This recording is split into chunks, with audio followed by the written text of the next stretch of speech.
আজ আবার দারুণ একটা রেসিপি নিয়ে এসেছি বন্ধুরা, দেখতে থাকুন কিভাবে আমি করি। এই যে এলো ধোকা গুঁড়ো, এগুলি এটার মধ্যে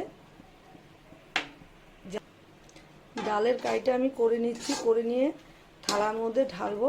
তারপর তো বন্ধুরা জানে এটাকে আমি একটা থালার মধ্যে তেল দিয়ে রেখেছি, আর সেটা বরফির মতো কেটে নেব। কেটে নিয়ে তারপর আবার দেখা। এই যে আমি ভেজে নিচ্ছি, আর এই যে কিছু ভাজা হয়ে গেছে। এই যে একদম ইউনিক স্টাইলে করব, একদম নতুনত্ব। বন্ধুরা দেখতে থাকেন। এই যে আর কটা বাকি আছে, এগুলি করব, করে তারপর ভেজে নিয়ে তারপর বন্ধুদের জিরা তেজপাতা শুকনো লঙ্কা ফোড়ন দিয়ে আর আলুটা ভেজে নিলাম। এই যে মাঝখানে নারকেল দিলাম, আর তারপর আমার এগুলি ভাজা হয়ে গেছে। এবার দিয়ে দেবো এই মশলাটা। এখানে টমেটো, কাঁচা লঙ্কা আর হলো আদা বাটা আছে, বাকি হলো গুঁড়ো মশলা। এই যে জিরের গুঁড়ো, রেড চিলি, নুন, হলুদ দিয়ে দিচ্ছি। কষিয়ে নিয়ে তারপর বন্ধুদের দেখাবো। মশলাটা আমার পুরো কষানো হয়ে গেছে। এবার বাটি ধোয়া, মিক্সির বাটি ধোয়া জল দিয়ে দেবো।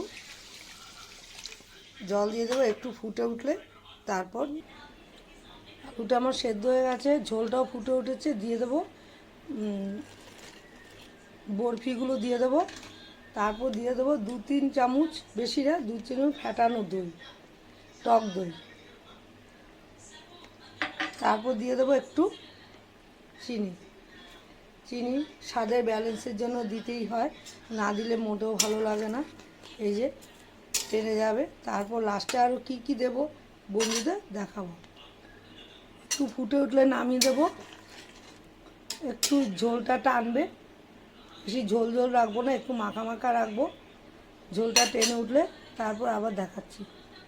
ধোকার ডালনাটা আমার হয়ে গেছে। নামানোর পরে আমি একটু ঘি দিয়ে দিলাম। দেখুন কেমন হয়েছে। আমার মতো একদম করে ফেলতে পারেন, দারুণ লাগবে। হ্যাঁ, ইউনিক স্টাইলের ধোকার ডালনা।